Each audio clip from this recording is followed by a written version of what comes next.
نحمدہ ونصلی علی رسولہ الامین المکین الحنین الکریم الرؤوف الرحیم اما بعد فاعوذ باللہ من الشیطان الرجیم بسم اللہ الرحمن الرحیم۔ واجب الاحترام ساتھیو، اللہ تعالیٰ کا بے پائے لطف و کرم اور اس کا احسان عظیم ہے کہ جس کی توفیق سے ہم اس کے ذکر کے لیے اس کے گھر میں جمع ہیں۔ آج بحمد اللہ تعالیٰ اللہ کی توفیق سے ہم تیسرے پارے کا آغاز کریں گے اور سورہ البقرہ کی آیت نمبر 253 ہے۔ اس میں اللہ کریم نے ارشاد فرمایا، تِلْکَ رُسُلُ فَضَّلْنَا بَعْضَهُمْ عَلَى بَعْضٍ مِّنْهُمْ مَنْ كَلَّمَ اللَّهُ وَرَفَعَ بَعْضَهُمْ دَرَجَاتٍ وَآتَيْنَا عِیسَیٰ ابْنَ مَرْیَمَ الْبَیِّنَاتِ وَأَیَّدْنَاهُ بِرُوحِ الْقُدُسِ وَلَوْ شَاءَ اللَّهُ مَا اقْتَتَلَ الَّذِینَ مِن بَعْدِ مَا جَاءَتْهُمُ الْبَیِّنَاتُ وَلَٰکِنَّ اخْتَلَفُوا فَمِنْهُم مَّنْ آمَنَ وَمِنْهُم مَّنْ کفر وَلَوْ شَاءَ اللَّهُ مَا اقْتَتَلُوا وَلَٰکِنَّ اللَّهَ يَفْعَلُ مَا يُرِيدُ۔ اللہ کریم نے اس آیت کریمہ میں ارشاد فرمایا کہ جتنے بھی رسول ہم نے دنیا میں بھیجے، یہ سب رسول ہم نے ان میں بعد کو بعد پر فضیلت دی ہے۔ ان میں سے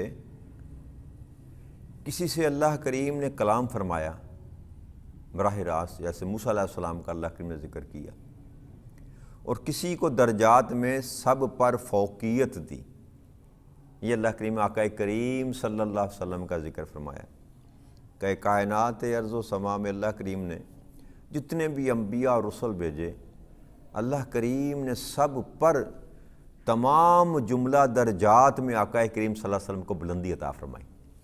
ہر جہت میں، ہر معاملے میں اللہ کریم نے آقا کریم صلی اللہ علیہ وسلم کو فضیلت عطا فرمائی۔ اور پھر ارشاد فرمایا اللہ کریم نے، ہم نے مریم کے فرزند یعنی کہ عیسیٰ علیہ السلام کو واضح نشانیاں عطا کی، جو میں نے ذکر کیا تھا آپ کے ساتھ کہ وہ مردہ کو زندہ کر دیتے تھے، برس زدہ کوڑی مریض جو ہوتا تھا اس کو ہاتھ پھیرتے تھے وہ تندرست ہو جاتا تھا۔ تو اس طرح کہ اللہ کریم نے، اور مٹی کا وہ پرندہ بنا کر اس کو حکم دیتے تھے تو وہ اڑنا شروع ہو جاتا تھا۔ ایسی واضح نشانیاں کہ جن کو کھلی آنکھوں سے لوگ دیکھ سکتے تھے اور انکار نہیں کیا جا سکتا تھا، کہ انسان کی عقل سے ماورا، معجزہ کہتے ہی اس کو ہیں جو انسان کی عقل میں نہ آئے۔ تو ایسی نشانیاں اللہ کریم کہتے ہیں میں نے دے کر بھیجا عیسیٰ علیہ السلام کو، اور پھر ہم نے پاکیزہ روح کے ذریعے ان کی مدد فرمائی۔ پاکیزہ روح سے مراد ہے جبرائیل امین علیہ السلام، کہ ان کے ذریعے ان کی مدد فرمائی۔ اور اگر اللہ چاہتا تو ان رسولوں کے پیچھے آنے والے لوگ اپنے پاس کھلی نشانیاں آ جانے کے بعد آپس میں کبھی بھی نہ لڑتے، مگر انہوں نے اختلاف کیا کہ پس ان میں کچھ ایمان لائے اور ان میں سے کچھ نے کفر اختیار کیا۔ اگر اللہ چاہتا تو وہ کبھی بھی باہم نہ لڑتے، لیکن اللہ جو چاہتا ہے کرتا ہے، اللہ جو چاہتا ہے کرتا ہے۔ تو اللہ کریم نے یہ بات، یہ عقدہ کھولنے کے بعد کہ ہر نبی کو اللہ کریم نے ایک سے دوسرے پر فضیلت عطا فرمائی جیسے اللہ نے چاہا۔ یہ اللہ کی منشا پر ہے کہ کسی کو اس نے خلیل اللہ بنایا، کسی کو کلیم اللہ بنایا، کسی کو روح اللہ کہا، کسی کو حبیب اللہ بنایا۔ تو یہ اس کی اپنی مرضی ہے۔ آدم علیہ السلام کو صفی اللہ بنایا، تو مختلف جو ہے نا اللہ کریم نے فضیلتیں عطا فرمائی۔ اور آقا کریم صلی اللہ علیہ وسلم کی جب بات آئی تو ساری فضیلتیں جو تھیں اللہ کریم نے وہاں پر کمال اتم آقا کریم کو عطا فرمائی۔ ہر وہ جہت، ہر وہ کمال، ہر وہ فضیلت، ہر وہ درجہ جو کسی نہ کسی نبی کو اللہ کریم نے عطا فرمایا تھا، ان ساری نعمتوں کو، سارے درجات کو کمال پر پہنچا کر اللہ نے اپنے محبوب کو عطا فرمایا۔ ساری فضیلتیں، سارے درجے۔ اللہ کریم نے قرآن کریم میں ارشاد فرمایا وَرَفَعْنَا لَكَ ذِكْرَكَ، ہم نے آپ کی خاطر آپ کے ذکر کو بلند کر دیا۔ پورے قرآن میں آپ کو کہیں بھی کسی نبی کے ساتھ یہ کلمات نہیں ملیں گے، حالانکہ ذکر تو خود اللہ کریم قرآن کریم میں سب نبیوں کا کر رہا ہے، اور سب سے بڑھ کر موسیٰ علیہ السلام کا ذکر کیا، عیسیٰ علیہ السلام کا ذکر کیا۔ آقا کریم صلی اللہ علیہ وسلم کا تو نام لے کر اللہ کریم نے ذکر کیا ہی نہیں، سوائے دو آیات دو ملیں گی آپ کو جہاں آپ کا نام لے کر بیان، باقی آپ کو سارے انبیاء کرام کا نام ملے گا۔ لیکن ذکر کا جہاں پر معاملہ آیا تو اللہ نے فرمایا میرے محبوب میں نے صرف آپ کی خاطر آپ کا ذکر بلند کیا۔ اب قیامت تک جب تک دنیا قائم ہے اس وقت تک جہاں میرا ذکر ہوگا وہاں تیرا ذکر ہوگا۔ وَرَفَعْنَا لَكَ ذِكْرَكَ کی سب سے چھوٹی اگر تعبیر کی جائے نا، تھوڑے لفظوں میں اس کو اگر سمجھنے کی کوشش کرے انسان، تو اس کا معنی یہ ہے کہ جہاں اللہ کا ذکر ہوگا وہاں ساتھ ہی اللہ کریم نے بندوبست کیا کہ وہیں میرا ذکر ہوگا۔ اب دنیا کی کوئی آپ عبادت نکال لیں، آقا کریم صلی اللہ علیہ وسلم کے ذکر کے بغیر اللہ نے کسی عبادت کو مکمل ہی نہیں کیا۔ کوئی ایک ایسی عبادت آپ ایسی نہیں نکال سکتے کہ جہاں اللہ نے اپنا ذکر رکھا ہو ساتھ اور اپنے محبوب کا ذکر نہ رکھا۔ یہ وہ فضیلت ہے جو اللہ کریم نے تمام انبیاء پر اپنے محبوب کو عطا فرمائی۔ تو اللہ فرماتے ہیں، یہ بیان کرنے کے بعد اللہ نے فرمایا کہ اگر اللہ چاہتا تو رسولوں کے چلے جانے کے بعد، رسولوں کے بعد جو لوگ آتے رہے وہ آپس میں جھگڑا کرتے رہے، جبکہ ان کے پاس کھلی نشانیاں موجود تھیں۔ موسیٰ علیہ السلام کے جانے کے بعد یہودیوں کے پاس تورات موجود تھی، عیسیٰ علیہ السلام کے جانے کے بعد ان کے پاس انجیل موجود تھی، یا جو بھی نبی آتے رہے ان کے پاس صحیفے تھے، اللہ کے احکامات ہوتے تھے، کچھ نہ کچھ نشانیاں وہ دے کے جاتے تھے، اور سب کچھ ہونے کے باوجود اللہ کریم کہتا ہے کہ پھر وہ جھگڑنے لگتے تھے۔ کبھی نہ کسی معاملے پر لڑائی جھگڑا ان کا رہتا، ہر امت کا یہی آ رہا۔ تو اللہ کریم فرماتے ہیں کہ جو اختلافات کرتے تھے ان میں کچھ ایمان والے رہ جاتے تھے، کچھ کفر پر پلٹ جاتے تھے، اصل ایمان سے واپس پلٹ جاتے تھے۔ تو اگر اللہ چاہتا تو وہ کبھی نہ لڑتے، لیکن اللہ جو چاہتا ہے وہ کرتا ہے۔ یہ کہنے کا مطلب یہ ہے کہ اللہ کریم اگر چاہتا تو کوئی بھی دنیا میں ایسا شخص پیدا ہی نہ ہوتا جو کفر پر ہوتا، لیکن اللہ نے انسان کو جو ہے نا اختیار دے کر پیدا کیا ہے۔ یہ آیت کریمہ انسان کے صاحب اختیار ہونے پر سند ہے کہ اگر اللہ کی مرضی سے ہی کسی نے ایمان والا ہونا ہوتا یا کفر والا ہونا ہوتا تو پھر کوئی بھی کفر پر نہ ہوتا۔ اللہ کسی پر جبر نہیں کرتا، اللہ نے کسی کو ایمان والا بنانے کے لیے مجبور بس اپنے نبی بھیجے، اپنے رسول بھیجے کہ جا کر سیدھا رستہ بتا دو ان کو۔ اب یہ مجبور اگر کرنا چاہتا تو پھر کوئی بھی کفر پر نہ ہوتا، پھر اس کو نبی بھیجنے کی بھی ضرورت نہیں تھی۔ وہ تو کہتا ہے جب میں ارادہ کرتا ہوں کسی چیز کا تو کیا کہتا ہوں، کن ہو جا، فیکون، تو وہ ہو جاتا ہے۔ اس کو تو کسی اور ساتھ کی بھی ضرورت، نہ فرشتوں کی حاجت ہے نہ نبیوں کی ضرورت تھی کہ تبلیغ کرتے، تلقین کرتے، لوگوں کو بات سمجھاتے، ایمان پر لے کر آتے، نہ محض وہ کہہ دیتا سارے ایمان والے ہو جاؤ تو سارے کے سارے ایمان والے ہو جاتے۔ تو یہ جو اللہ فرماتا ہے کہ میں چاہتا تو وہ اختلاف نہ کرتے، لیکن انہوں نے آپس میں اختلاف کیا اور کچھ ایمان والے رہ گئے، کچھ کفر پر چلے گئے۔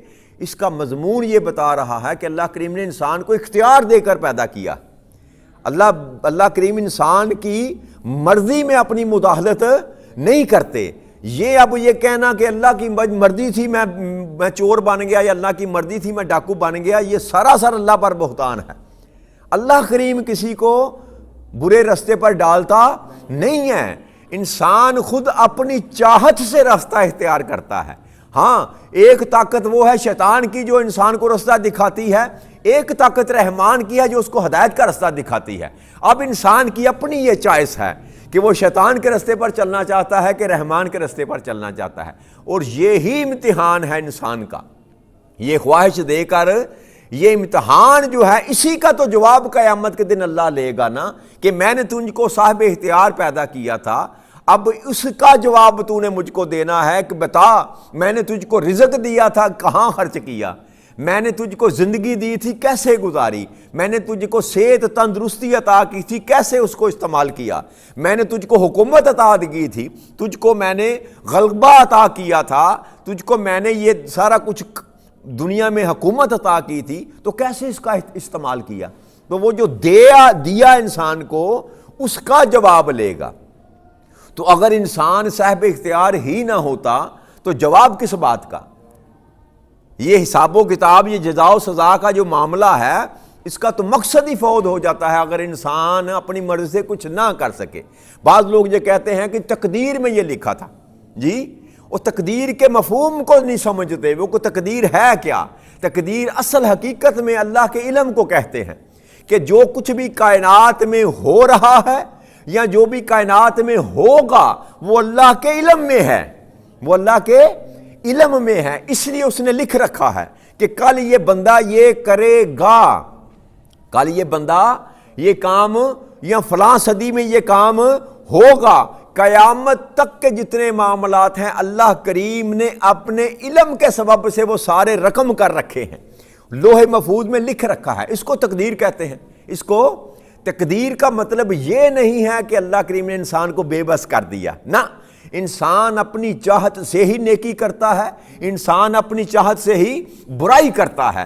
اب برائی کرنے والا یہ نہیں کہہ سکتا کیونکہ میرے مقدر میں لکھا تھا اس لیے میں برا ہوں، نہ، یہ بات کہنے والا سراسر اللہ کی ذات پر بہتان باندھتا ہے اور راہ فرار اختیار کرتا ہے، اپنا کیا ہوا کسی اور پر ڈالنے کی کوشش کرتا ہے۔ اللہ کریم نے کسی کو مجبور نہیں کر رکھا، اللہ کریم نے آزاد پیدا کیا ہے۔ یہ بات اللہ کریم سمجھانا چاہتا ہے کہ جو میں چاہتا ہوں میں کرتا ہوں کیونکہ میں مالک کل کائنات ہوں، میرے آگے کسی کا بس۔ یہ بھی بات نہیں ہے کہ بندے جو کفر اختیار کر لیتے ہیں وہ میرے زور سے باہر ہیں، ایسا تصور بھی کرنا کہ اگر اللہ چاہتا تو یہ لوگ باغی کیوں ہوتے، رسولوں پر ظلم کیوں کرتے، رسولوں کو قتل کیوں کرتے، آقا کریم صلی اللہ علیہ وسلم کے ساتھ زیادتی کیوں کرتے، شیب ابی طالب میں 3 سال آپ کو قید رکھا، بھوکا پیاسا رکھا، آپ کا نان نفقہ بند کیے رکھا، تو آقا سب کچھ برداشت کرتے رہے، تو اللہ اتنا بے بس تھا کہ اللہ ان کی مدد نہ کر سکتا؟ نہیں، ایسی بات نہیں ہے۔ اللہ کہتا ہے کہ میں حاکم ہوں، میں بادشاہ ہوں، میرے سامنے تو کسی کی بادشاہی نہیں چلتی، لیکن میری اپنی ایک چاہت ہے، میری اپنی ایک مشیت ہے، میں جو چاہتا ہوں وہ کرتا ہوں، میں جو یہ میں کر سکتا تھا تو یہ بھی میری مرضی ہے کہ میں نے نہیں کیا۔ اگر فرعون کو میں بغیر موسیٰ علیہ السلام کو بھیجے تباہ کرنا چاہتا تو تب بھی تو کر سکتا تھا، لیکن یہ موسیٰ علیہ السلام کا بھیجنا یہ بھی میری منشا تھی، یہ میری منشا پر سارا ہے، کیونکہ کائنات کا مالک میں ہوں، کائنات کا مالک میں ہوں تو مرضی میری چلتی ہے۔ لہٰذا یہ عذر پیش کرنا کہ میں اس لیے یہ برائی کر گیا کہ میرے مقدر میں لکھا تھا، یہ سراسر نا علمی اور یہ دین کو نہ سمجھنے کی وجہ سے ایسے معاملات ہیں۔ اگر آپ مطالعہ کریں، آپ قرآن کو ہی پڑھیں تو آپ کو سمجھ آ جائے گی کہ مقدر اس کو نہیں کہتے کہ جو میں کرتا ہوں وہ لکھا گیا اس لیے میں نے یہ ایسا کیا، نہ، اللہ کے علم میں ہے کہ میں یہ کروں گا اس لیے اس نے لکھ رکھا ہے، لیکن اللہ مجھے مجبور نہیں کرتا۔ اگر اللہ کی مرضی سے میں چور بنوں یا ڈاکو بنوں یا زنا کروں یا چوری کروں یا فساد کروں، اللہ کی مرضی سے کروں، اللہ کی مرضی سے کروں، تو پھر مجھ پر کوئی سزا اور جزا کا قانون اور کلیہ ہی نہیں لگ سکتا۔ مولا تیری مرضی سے میں نے کیا، تیری یہ علیحدہ بات ہے کہ وہ فرماتا ہے ان اللہ علی کل شیء قدیر، یہ اس کی قدرت ہے کہ جو چاہے وہ کر سکتا ہے۔ اس بات میں کوئی دوسرا سوال نہیں کیا جا سکتا کہ وہ قدرت رکھتا ہے، لیکن وہ اپنی قدرت کے مظاہر روز نہیں کرتا۔ ساری کائنات کا نظام اللہ کریم نے فطرت کے تحت چلا رکھا ہے، ورنہ اگر اللہ چاہے تو کوئی بندہ انسان اپنا دوسرا قدم بھی نہیں اٹھا۔ حضرت علی کرم اللہ وجہ کریم سے کسی نے پوچھا نا کہ یا امیر المومنین یہ تو بتائیے کہ انسان کتنا صاحب اختیار ہے، یہ تقدیر کیا ہے، اللہ کی منشی مقدر کیا ہے، انسان کا اختیار کیا ہے؟ تو آپ نے فرمایا بیٹا اپنا ایک قدم اٹھاؤ۔ اس نے اپنا ایک قدم اٹھایا تو آپ نے فرمایا اب دوسرا قدم اٹھاؤ، تو کہنے لگا یہ میں نہیں کر سکتا. آپ نے فرمایا یہ تیرا اختیار ہے، وہ تیری تقدیر، وہ اللہ کا اختیار ہے کہ تو یہاں مجبور ہے. انسان ایک قدم اٹھانا یہ تیرا اختیار ہے، دوسرا قدم تو نہیں اٹھا سکتا، یہ تیری مجبوری ہے. تو یہاں اللہ کریم نے جو اختیار دیا انسان کو، کسی معاملے میں اللہ کریم نے، باقی زندگی کے معاملات چلانے میں اللہ کریم نے کسی کو بے اختیار، میں کھاتا ہوں اپنی مرضی سے، میں پیتا ہوں اپنی مرضی سے، میں چلتا ہوں اپنی مرضی سے، میں سوتا ہوں اپنی مرضی سے، میں اٹھتا ہوں اپنی مرضی سے. بے شک منشا اس کا پیچھے ہے، منشا اس کا پیچھے ہے، لیکن حقیقت یہ ہے میرے دوستو کہ میں اپنے کسی امر کو بھی اللہ کی ذات پر نہیں ڈال سکتا. میں کسی اپنی، اگر نیکی میں نے کی ہے تو یہ بندگی کا تقاضا ہے کہ میں کہوں کہ مولا تیری توفیق سے ہے، مولا تیری توفیق سے ہے کہ تو نے توفیق بخشی تو میں یہ نیک عمل کر لیا. اور اگر برائی میں کرتا ہوں تو اس کو میں رب کریم کی ذات کے ساتھ منسوب نہیں کر سکتا. مولا یہ میری کوتاہی ہے، یہ میری کوتاہی ہے، یہ میری کمی ہے، میری کمزوری ہے جو میں برا عمل کر گیا. تو جو میں نیکی کرتا ہوں حقیقت میں وہ بھی میں اپنے اختیار سے کرتا ہوں، حقیقت میں بھی اپنے اختیار سے کرتا ہوں، اور جو برائی کرتا ہوں وہ بھی حقیقت میں اپنے اختیار سے کرتا ہوں. لہٰذا برائی کروں یا اچھائی کروں اس میں اللہ کریم کا کوئی عمل دخل ظاہری نہیں ہے. اللہ کریم گرفت کرے گا میری کس روز؟ جب قیامت کے روز اس کے سامنے پیش ہوں گا، پھر مجھ سے پوچھے گا کہ ادھر آ، اب بتا تو مجھے، میں نے تجھے آزاد پیدا کیا تھا، تجھے صاحب اختیار پیدا کیا تھا، اب مجھے بتا کہ تو کیا لے کر آیا.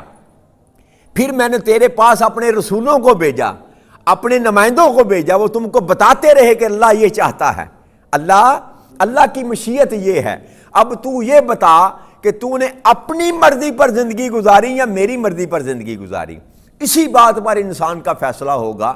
جس نے اللہ کی مرضی پر اپنی زندگی گزاری وہ کامیاب ہو جائیں گے، وہ کامیاب ہو جائیں گے. اور جو منشاء الہی کو نہ سمجھ سکا اور اپنی مرضی پر زندگی بسر کرتا رہا، وہ اس دن ناکام ہوگا اور مارا جائے گا.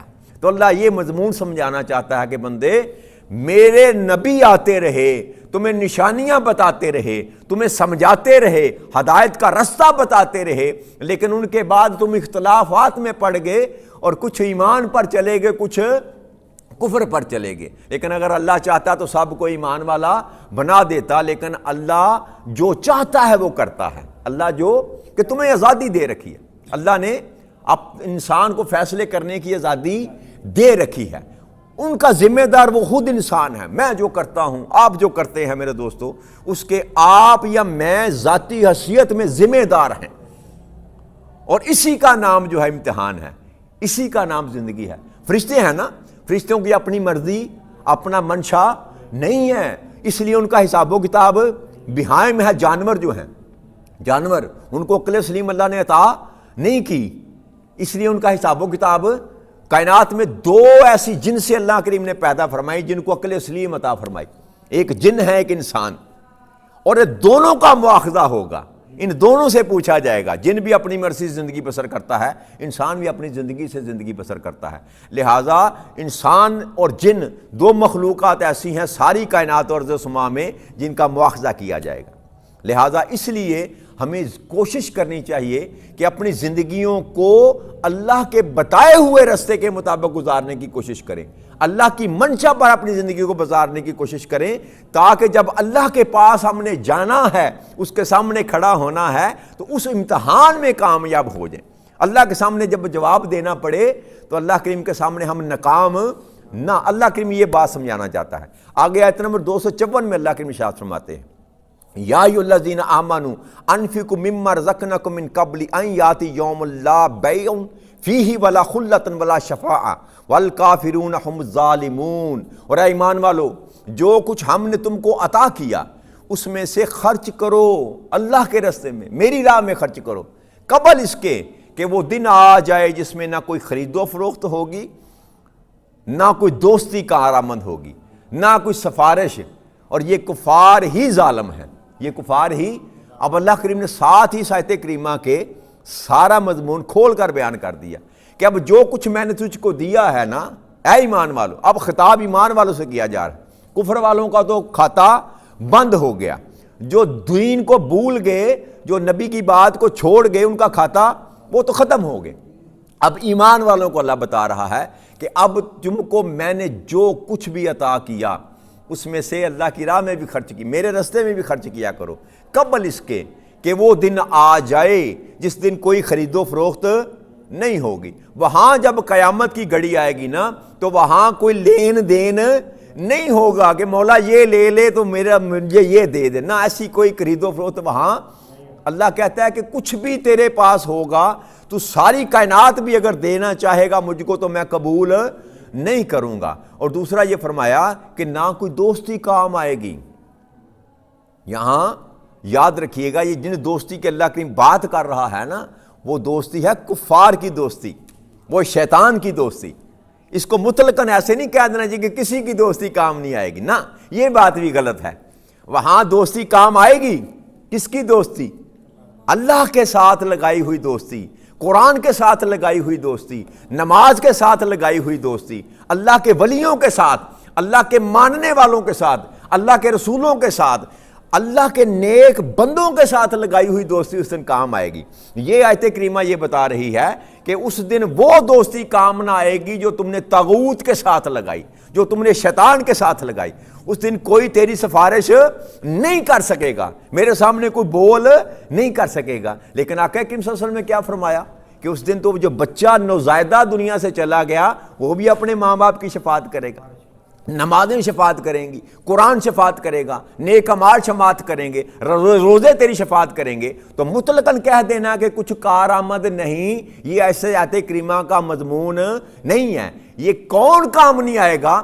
وہ دوستیاں کام نہیں آئے گی جو آپ نے اللہ کو چھوڑ کر لگائیں، اللہ کو چھوڑ کر لگائیں۔ تو جو اللہ کے دوست ہیں وہ کام آئیں گے، نیک اعمال آپ کے کام آئیں گے۔ اس لیے اللہ کریم کہتا ہے کہ آج تیرے پاس وقت ہے، اس دن کا ذہن میں رکھ کہ جس دن کوئی خرید و فروخت نہیں ہوگی، نہ کوئی کاروبار کام خرید و فروخت ہو سکے گی، نہ کوئی تیری دوستی کام آ سکے گی کفر کے ساتھ جو تو نے لگا رکھی ہے۔ اور یاد یہ بھی رکھ کہ ظالم جو ہے وہ کافر ہی ہیں، ظالم انہوں نے اپنی جانوں پر ظلم کیا۔ ساتھ یہ بھی حکم اللہ نے کھول دیا کہ جنہوں نے اپنی جانوں پر ظلم کیا ہے وہ کافر ہیں، وہ مومن ظالم۔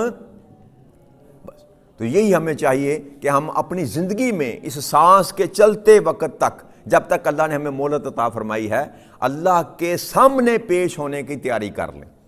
ممکن حد تک جہاں تک اللہ نے ہمیں توفیق عطا فرمائی ہے برائیوں سے بچیں اور نیک اعمال کرنے کی کوشش کریں تاکہ جب اللہ کے سامنے کھڑے ہوں تو وہاں شرمندہ نہ ہوں۔ اللہ کریم آپ کو اور مجھے بھی اپنی زندگی کو بہتر طریقے پر گزارنے کی توفیق عطا فرمائے۔ وما علینا الا البلاغ المبین۔ والسلام علیکم ورحمۃ اللہ وبرکاتہ۔